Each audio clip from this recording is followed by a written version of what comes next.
नमस्कार दोस्तों। आज 11 अक्टूबर है और आज जो न्यूज़ हम डिस्कस करने वाले हैं रसिया के बारे में और सुप्रीम कोर्ट के कॉलेजियम के बारे में, है ना।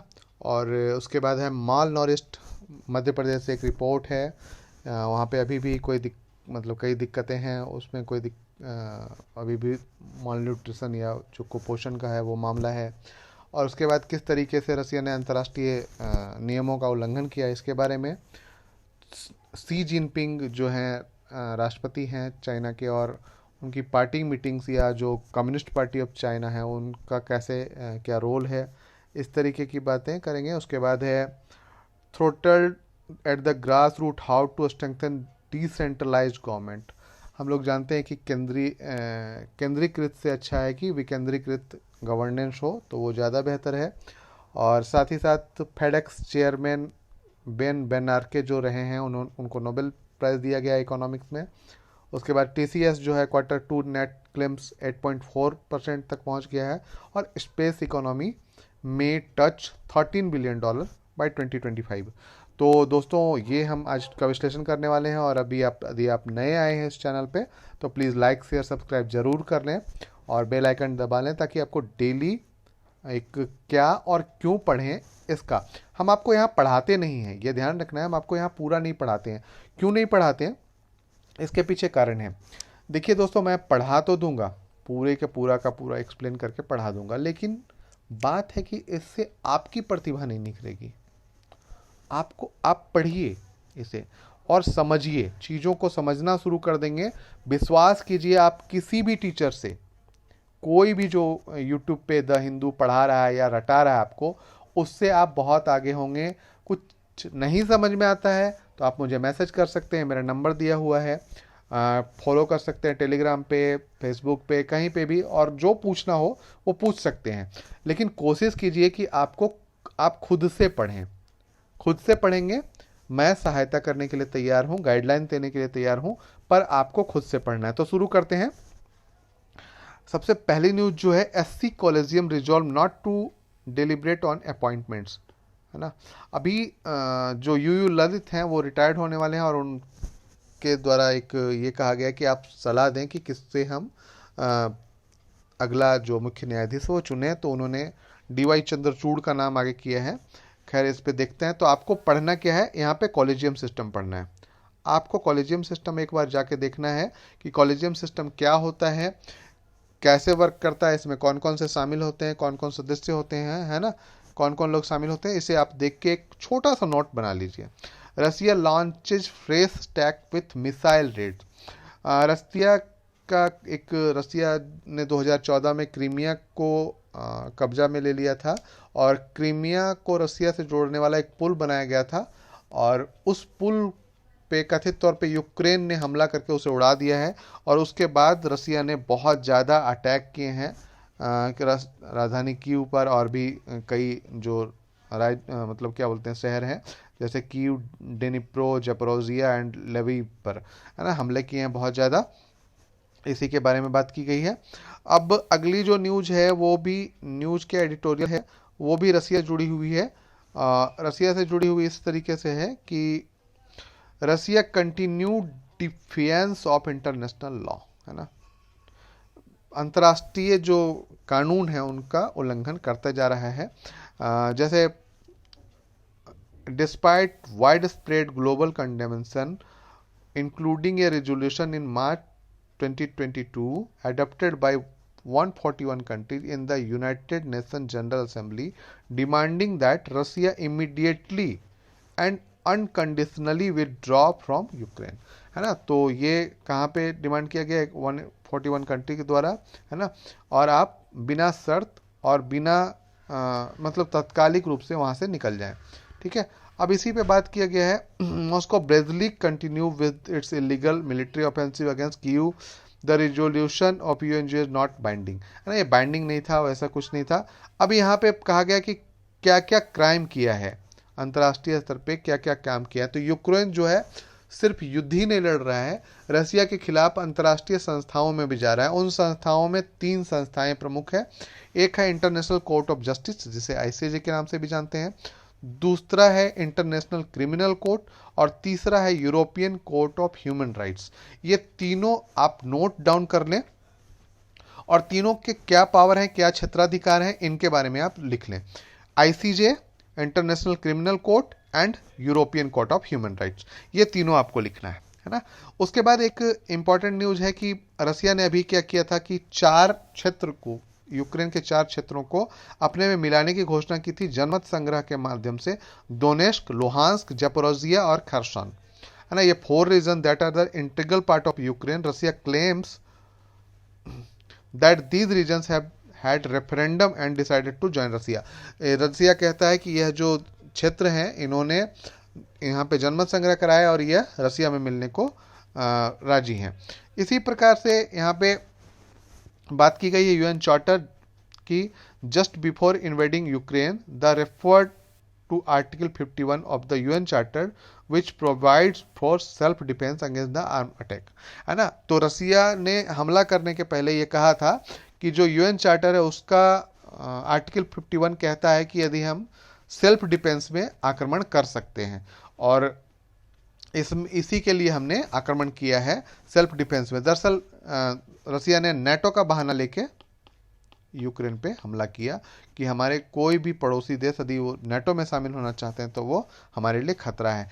इसी तरीके की बातें की गई हैं। आर्टिकल 1 के बारे में बात की गई है।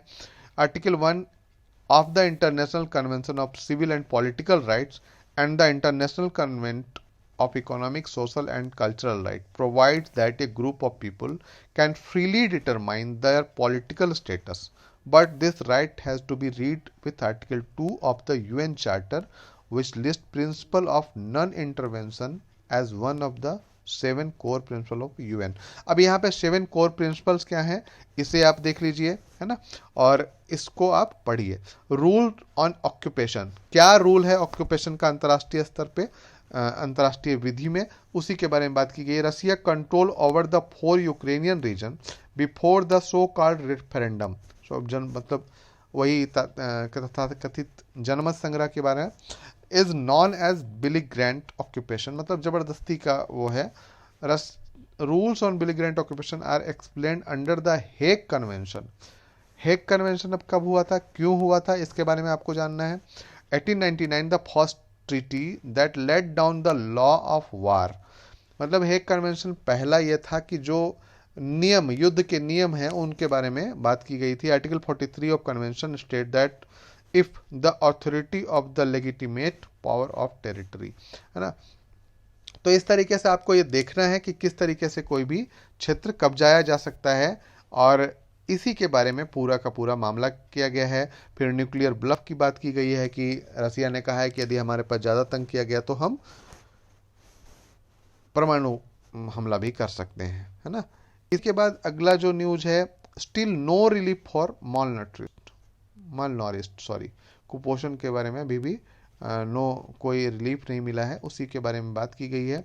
Since NFHS national family health survey 1 Madhya Pradesh has been struggling to tackle the problem, है ना। इसी के बारे में बात की गई कि किस तरीके से क्या मतलब न्यूट्रिशियस वैल्यू होनी चाहिए, क्या पोषण के लिए क्या होना चाहिए, इसी के बारे में बात की गई। तो यहाँ से कुछ आंकड़े मिलेंगे, उन्हें आप नोट डाउन कर लीजिएगा। नोट डाउन इसलिए कीजिएगा कि देखिए क्या है, यूपीएससी की तैयारी करते हैं तो भारत के कोने कोने से करते हैं, आपको अपने राज्य की जानकारी तो होनी ही चाहिए, इसलिए यहाँ से नोट करेंगे और इसे उदाहरण देके आप समझाएंगे तो जाहिर सी बात है कि कॉपी चेक करने वाला, एवोल्यूशन करने वाला आपको अच्छे नंबर देगा। तो यहाँ पे भी जो भी थोड़े मिल रहे हैं आंकड़े, है ना। MP was 41.3 above the national average of similarly 70 children age between 6 and 59 month anemic। तो इस तरीके से आपको एक तुलनात्मक मिल जाएगा और उसे नोट डाउन करके रख लीजिएगा, है ना। कोशिश करिएगा कि आप उसे डेली यूज करना शुरू कर दें। यूज करना मतलब किसी को बताना शुरू कर दें या किसी से बात करना शुरू कर दें, है ना, कि इस तरीके का देखो ना हमारे यहाँ इतना मतलब कुपोषण है, इस तरीके की बातें। इससे क्या होगा कि आपको याद हो जाएगा और उससे आपको लिखने में बहुत आसानी होगी, है ना। अब यहाँ पे है how Xi remade China's party state. इस तरीके से की बातें हैं कि तीसरी बार वो बनने जा रहे हैं राष्ट्रपति, और इसी पे एक पूरा का पूरा मामला किया गया, न्यू एरा की बात की गई है। तो आप इसे पढ़ लीजिए, बहुत ज़्यादा इम्पोर्टेंट तो नहीं है, लेकिन फिर भी आपको ये थोड़ा सा समझ में आ जाएगा कि किस तरीके से पार्टी लाइन काम करती है, या किस तरीके से शी जिनपिंग अभी काम कर रहे हैं, है ना। तो ये हो जाएगा। इसके बाद है throttled at the grass roots, how to strengthen decentralize governance, है ना। डिसेंट्रलाइज गवर्नेंस को किस तरीके से और मजबूत किया जाए, इसके बारे में बात की गई है ना। It's been 30 years since 73rd Amendment, which envisages the three-tier Panchayati Raj system at the village, intermediate and district level, was tabled in Parliament. The article T.R. Raghunathan on September 9, 2019 में talks about the failings of decentralization and what must be done revitalize gram sabha and local government. मतलब 30 साल हो गए थे 73वां संविधान संशोधन को, और उसके बाद जो एक लेख लिखा गया था सितंबर 9, 2009 को, आर्काइव से लिया गया है इसे। तो क्या क्या किया जाना चाहिए कि पंचायती राज जो है और वो बहुत मजबूत हों और अपना काम सही तरीके से करें, इसी के बारे में बात की गई। क्या क्या मुद्दे हैं, करप्शन कैसे है, इस तरीके के बारे में पूरी बात की गई है। ऐसे आप पढ़ लेंगे। इसके बाद है फेडेक्स, पेज नंबर 15 पे, है ना। पेज नंबर 15 पे है ये। इसके बाद यहाँ पे FedEx x chair Ben बर्नानके share Nobel with 2 others US economist, है ना। तो ये आपको हमारे मतलब यूट्यूब चैनल पे ही विनीत सर द्वारा इसका एक्सप्लेनेशन किया जा रहा है, तो वो 1-2 दिन में आ जाएगा, तो उसे आप वहाँ से देख लेंगे। इसके बारे में हम ज़्यादा चर्चा नहीं करते हैं।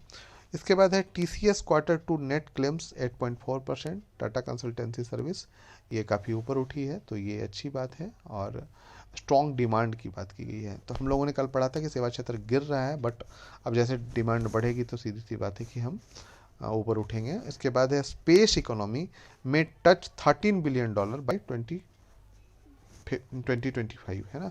यदि स्पेस इकोनॉमी जो है $13 बिलियन तक 2025 पहुंच जाती तो ये काफ़ी है। Indian space economy set to reach $13 billion by 2025 according to a joint report prepared by EY and Indian space association, है ना, apex industry association of space and satellite, ना। तो ये जो है दोनों मिलके इन्होंने किया है और एक मतलब अनुमान लगाया है कि इतने $बिलियन तक पहुंच जाएगा। यदि इतने $बिलियन तक पहुंच जाता है तो ये बहुत बड़ी बात होगी और ये हमारे लिए गर्व की भी बात होगी। इसका क्या असर पड़ेगा विश्व पे, इस पे आप थोड़ा सा देखें, है ना, किस तरीके का असर पड़ेगा इस पे देखें। और आज के लिए बस इतना ही। धन्यवाद।